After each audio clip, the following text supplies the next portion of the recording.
നേരത്തെ ശുചീകരണ തൊഴിലാളികളുടെ ലിസ്റ്റ് ഉണ്ടായിരുന്നു. എംപ്ലോയ്മെന്റ് വഴി വന്ന ലിസ്റ്റാണ് അത്. ആ ലിസ്റ്റ് എംപ്ലോയ്മെന്റ് വഴി നിയമിക്കാൻ തീരുമാനിച്ച റാങ്ക് ലിസ്റ്റ്, ആ ലിസ്റ്റ് നമ്മൾ ആരോഗ്യ സ്റ്റാൻഡിംഗ് കമ്മിറ്റി വിട്ടത്. അങ്ങനെ തീരുമാനം എടുക്കുകയും അതേ സമയം തന്നെയാണ് ഒരു ആരോഗ്യ സ്റ്റാൻഡിംഗ് കമ്മിറ്റി വഴി ആലോചിക്കാതെ അവിടെ ചർച്ച ചെയ്യാതെ തീരുമാനിച്ചെന്ന് വിമർശനം വരുന്നത് ജയിച്ചമാരുടെ ലിസ്റ്റ്. ലാലി ജെയിംസ് നിങ്ങളെ ഭാഗമല്ല എന്ന് പറയുമ്പോൾ തന്നെ മേയർ കുറച്ചും പറഞ്ഞ 33 അംഗ കോൺഗ്രസ് കൗൺസിലർമാരെന്നാണ്. 33-ൽ പെടുന്ന ഒരാളാണല്ലോ ലാലി ജെയിംസ്. അത് കൃത്യമായി നേരത്തെ പറഞ്ഞു. അനാവശ്യമായ കൃത്യമായ സ്റ്റാൻഡ് നമ്മളിവിടെ ഇതുമായി ബന്ധപ്പെട്ട് പറഞ്ഞു. ഇതിൽ ആർക്കായിട്ട് എംപ്ലോയ്മെന്റ് ലിസ്റ്റ് മാറ്റിവെച്ച് ഞങ്ങളാണോ? ഞങ്ങൾ പുറത്തേക്ക് വന്നു കിട്ടാം. ഈ എംപ്ലോയ്മെന്റ് ലിസ്റ്റ് ഓഗസ്റ്റ് മാസം 30 ഇന്റർവ്യൂ കഴിഞ്ഞതാ. 30 ഇന്റർവ്യൂ കഴിഞ്ഞ ലിസ്റ്റ് ഇവിടെ നിലനിൽക്കെ ആ ലിസ്റ്റ് നാളെ വെക്കാണ്ട് ഇവർ വേറെ ആളെ വെച്ചു, 100 ആൾക്കാർ വെച്ചു. ആ 100 ആളുകൾക്ക് പുനർനിയമനം നൽകണമെന്നാണ് കഴിഞ്ഞ കൗൺസിൽ അധ്യക്ഷത ആവശ്യപ്പെട്ടത്. ഈ എംപ്ലോയി ലിസ്റ്റ് എടുക്കുന്നല്ല, ഇവർ വെച്ച 100 ആൾക്ക് വീണ്ടും പുനർനിയമനം നൽകണമെന്ന് ആവശ്യപ്പെട്ടത്. ഞങ്ങളാണ് ഇവർ പൂർത്തിവെച്ച എംപ്ലോയ്മെന്റ് ലിസ്റ്റ് പുറത്തേക്ക് കൊണ്ടുവന്നത്, അത് പൊതുസമൂഹത്തിന് മുന്നിലേക്ക് വെച്ചത്. അത് പരിശോധിക്കാനാണ് മറ്റേ സ്റ്റാൻഡിംഗ് കമ്മിറ്റി, ബന്ധപ്പെട്ട സ്റ്റാൻഡിംഗ് കമ്മിറ്റി അത് പരിശോധിക്കട്ടെ ഞങ്ങൾ നിലപാടെടുത്തത്. മുൻകാലം നടന്ന ഒരു എംപ്ലോയി ലിസ്റ്റാണ്, അത് പരിശോധിക്കപ്പെട്ടെ എന്താണ് സംഭവം എന്നുള്ള കാര്യം. ഞങ്ങൾ ആ ലിസ്റ്റ് പുറത്തേക്ക് കൊടുക്കുന്നത്, ഇവർ പുറത്തേക്ക് കൊടുക്കുന്ന ലിസ്റ്റ് അല്ല അത്. ഇവർ ആ ലിസ്റ്റുള്ളപ്പോൾ 100 ആളെ ഡെയിലി ബസിന് വേറെ വെച്ചു നിയമവിരുദ്ധമായിട്ട്. ഞങ്ങൾക്ക് വേണമെങ്കിൽ പണി ചെയ്യായിരുന്നല്ലോ. ഞങ്ങളത് ചെയ്യാതെ കഴിഞ്ഞ കൗൺസിൽ മാറ്റിവെച്ച ലിസ്റ്റ് പുറത്തു കൊണ്ടുവരായിരുന്നു. അപ്പം അതിന് പോസിറ്റീവായി കാണുന്നതിന് പകരം അതിന് രാഷ്ട്രീയമായി കണ്ട വേറെ മാർഗ്ഗമില്ല. എങ്ങനെ എടുക്കാന്ന് പറഞ്ഞുതരൂ. എംപ്ലോയ്മെന്റ് ലിസ്റ്റിൽ ഇനി പുതിയ ജയിച്ചവരെ നിയമിക്കാൻ സാധിക്കില്ല. എന്തുകൊണ്ട് സാധിക്കാത്തത്?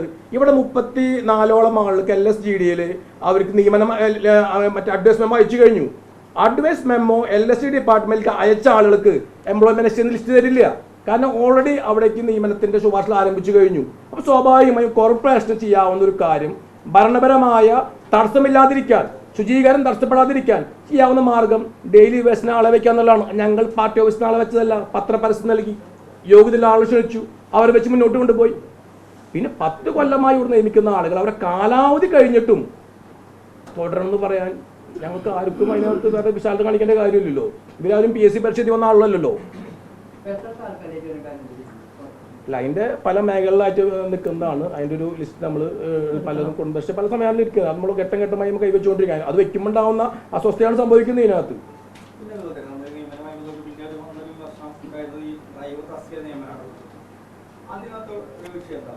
അല്ല, CPM വെച്ച ഡ്രൈവറെ കൊണ്ട് മേയർ യാത്ര ചെയ്യാം, അതാണ് അതിന് പ്രതിവിധി. CPM വെച്ച ഡെയിലി ബസ് ഡ്രൈവർ വെച്ചിട്ട് മേയർ യാത്ര ചെയ്യണം, അല്ലെങ്കിൽ ഡെപ്യൂട്ടി മേയർ യാത്ര ചെയ്യണം. 10 വർഷം മുമ്പ് ഈ ഡ്രൈവർ എങ്ങനെ വെച്ചത്? എംപ്ലോയ്മെന്റ് നിന്നാണോ, PSC നിന്നാണോ? അവരവരെ പാർട്ടിക്കാരെ കൊണ്ട് ഡ്രൈവറാക്കി വെച്ചിട്ട് ആ ഡ്രൈവറെയും കൊണ്ട് മേയറും ഡെപ്യൂട്ടി മേയറും ചോദിക്കണമെന്ന് പറഞ്ഞാൽ എങ്ങനെ ശരിയാവും? ഇതിനകത്ത് ഇത് ഭരണപരമായ സൗകര്യമില്ല. ഞങ്ങളുടെ മിനിമം ഒരു മര്യാദ കാണിക്കേണ്ട ഇതിനകത്ത്. 10 വർഷം മുമ്പ് ഇവര് എംപ്ലോയ്മെന്റ് വെച്ച ആളല്ല, സർക്കാർ വെച്ച ആളല്ല. ആ ഡ്രൈവർമാർ ഞങ്ങൾ ഇന്ന് ചോക്കണം ഇതിനകത്ത്. എന്ത് മര്യാദയുണ്ട് ഈ പറയുന്നതിനകത്ത്? പൊളിറ്റിക്കലായി നിയമം ലഭിച്ച ആളുകളാണ് ഇവരൊക്കെ. ഇത് ഞാൻ പറഞ്ഞു, നിങ്ങൾ മെയിനായിട്ട് CPIM മനസ്സിലാക്കേണ്ടത് അവർ പ്രതിപക്ഷത്താണ്. ജനം അവരെ പ്രതിപക്ഷ നിരയിലേക്ക് തള്ളിവിട്ടു. അത് മനസ്സിലാക്കാതെ കാണിക്കുന്ന വിഭ്രാന്തിക്ക് എന്ത് മറുപടി പറയാൻ പറ്റും? ആ വിഭ്രാന്തിയെ കണ്ടുകൊണ്ടിരിക്കുന്നത്. ഞാൻ ചോദിക്കും, നിങ്ങൾ ആരെങ്കിലാണ് ആണുങ്ങ സ്ഥാനത്ത് നിങ്ങൾക്ക് എതിർ പാർട്ടിക്കാരെ ഡ്രൈവർ വെച്ചുകൊണ്ട് നമുക്ക് ഭരണം മുന്നോട്ട് കൊണ്ടുപോകാൻ പറ്റും? അല്ല, നിങ്ങളുടെ അഭിപ്രായം നിങ്ങൾ പറയുന്നത് എന്തൊക്കെ കൊണ്ടുപോകാൻ പറ്റും? ഒരിക്കലും പ്രായോഗികമായിട്ടുള്ള കാര്യമില്ല ഈ പറഞ്ഞുകൊണ്ടിരിക്കുന്നത്.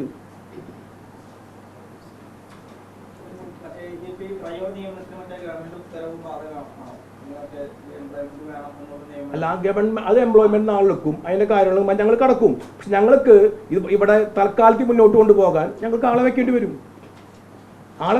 ഞങ്ങൾക്ക് അത് ഇവരെ ചുമക്കേണ്ട ബാധ്യതകൾ. ഇവർക്ക് മേയറുടെ കസേര നഷ്ടപ്പെട്ടു, ഞങ്ങളാരും അല്ലല്ലോ. അതിന് ആ കസേര വേണമെന്ന് പറഞ്ഞ് കൊടുക്കാൻ പറ്റുമോ? അത് ഞങ്ങൾക്ക് എനിക്ക് കൊടുക്കാൻ പറ്റില്ല. ഞങ്ങൾ നാളെ ശരി പ്രതിപക്ഷത്തിന്റെ ഒരു ഡിമാൻഡ് അംഗീകരിക്കാം, നിങ്ങൾ കൂടി കസേരത്തോളം പറയാൻ പറ്റില്ലല്ലോ.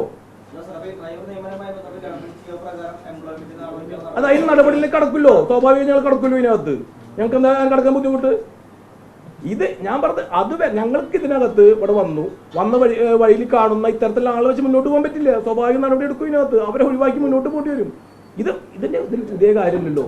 10 വർഷം മുമ്പ് ഉണ്ടായിരുന്ന പല ആളുകൾ ഉണ്ടോ? ഞാൻ പറഞ്ഞത് അല്ല, എനിക്ക് ചോദ്യം 10 വർഷം മുമ്പ് ഇവിടുന്ന് മറ്റേ രാജൻ പല്ലൻ മേയറായിരുന്നു, IP പോളും മേയറായിരുന്നു. അവരുടെ ഡ്രൈവർമാരും വെച്ചിട്ടാണോ 10 വർഷം ഇവർ മുന്നോട്ട് പോയത്? ആ സ്റ്റാഫിനെ വെച്ചിട്ടാണ് ഇവർ മുന്നോട്ട് പോയത്. ഇവിടെയുള്ള എല്ലാ സ്റ്റാഫിനും അവർ മാറ്റിയില്ലേ? ഞങ്ങളാരും അത് സ്വാഭാവികമായി ഒരു ഭരിക്കുന്ന ആളുടെ കടമയാണ് അതിനകത്ത്. അല്ല രാജമ്പൽ ഇരിക്കുമ്പോൾ അല്ലെങ്കിൽ മുൻ മേയർ IP പോൾ ഇരിക്കുമ്പോൾ ഇരുന്ന അതേ ഡ്രൈവറെയും അതേ സ്റ്റാഫിനും അതേ ഓയലും കൊണ്ട് മുന്നോട്ട് പോയി ഞങ്ങൾ പറയുന്നില്ല. തിരിച്ച് ഞങ്ങൾ വരുമ്പോൾ ഞങ്ങളത് ചെയ്യുമ്പോൾ അപ്പോൾ പിന്നെ ആദർശം പറയണ്ട. ഇതിനകത്ത് ഈ പറയാർക്കത് അവർക്കില്ല. കമ്മ്യൂണിസ്റ്റ് പാർട്ടി വെച്ച 10 വർഷം അവരെ കൂടുന്ന ഡ്രൈവറെയും ഓയലും കൊണ്ട് ഞങ്ങൾ യാത്ര ചെയ്യണം, ഞങ്ങൾ തീരുമാനം എടുക്കുന്നത് പറഞ്ഞാൽ അത് പിന്നെ അവരെ തീരുമാനത്തെ ഞങ്ങൾ ഇരിക്കുന്ന കാര്യമില്ലല്ലോ. ഇത് ബേസിക് പ്രശ്നം വേറെ ഒന്നുമില്ല. ഭരണമാറ്റം ഉണ്ടായത് അംഗീകരിക്കാൻ കമ്മ്യൂണിസ്റ്റ് പാർട്ടി തയ്യാറാവുക എന്ന് മാത്രമേ ഞങ്ങൾക്ക് പറയാനുള്ള കാര്യം.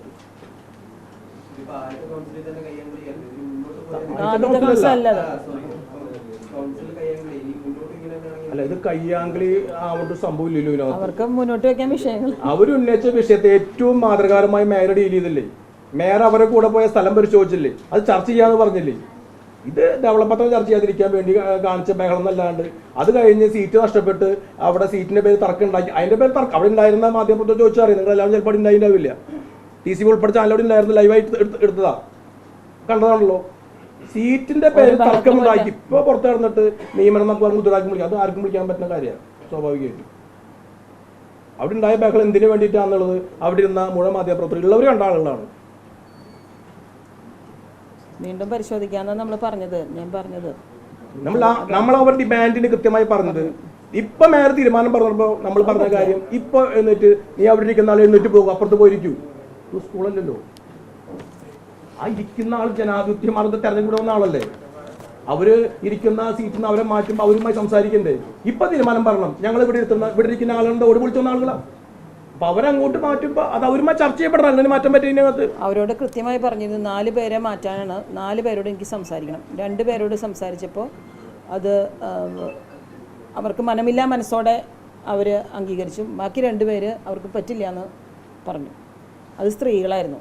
അപ്പോൾ മുമ്പിലിരിക്കണവരെ പിന്നിലാക്കുമ്പോൾ അവരുടെയും കൂടി മാനസികാവസ്ഥ നമ്മൾ നോക്കണ്ടേ?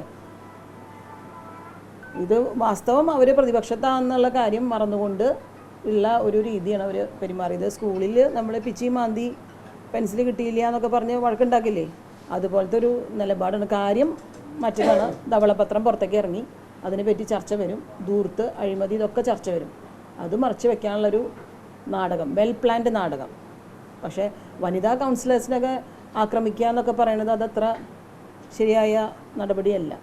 എന്നെ ആക്രമിക്കാൻ വന്നപ്പോൾ എന്നെ തടയാൻ വന്ന വനിതാ കൗൺസിലറിനെയാണ് തള്ളിയിട്ട് ഇന്നിപ്പോൾ ആശുപത്രിയിൽ ECGയും എക്കോ ഒക്കെ എടുത്ത് കിടക്കുന്നത്. അതെ അതെ അതിപ്പോൾ ജനങ്ങൾ പറയട്ടെ. വനിതാ മേയറോട് ഇങ്ങനെയാണോ പെരുമാറേണ്ടത് എന്നുള്ള ജനങ്ങൾ പറയട്ടെ. അതാണ്ടായത്. അതന്നെ അപ്പൊ ജനങ്ങൾ അതിന് എല്ലാം കാണുന്ന TV എല്ലാവരും കണ്ടതല്ലേ. ഒരു ഉത്തരവാദിത്തത്തോടെ രാഷ്ട്രീയ പ്രസ്ഥാനത്തിൽ കമ്മ്യൂണിസ്റ്റ് പാർട്ടി ഉയർത്തേണ്ട കാര്യമാണ്. അത് ഉയർത്തിപ്പിടിച്ച വിഷയമാണ്.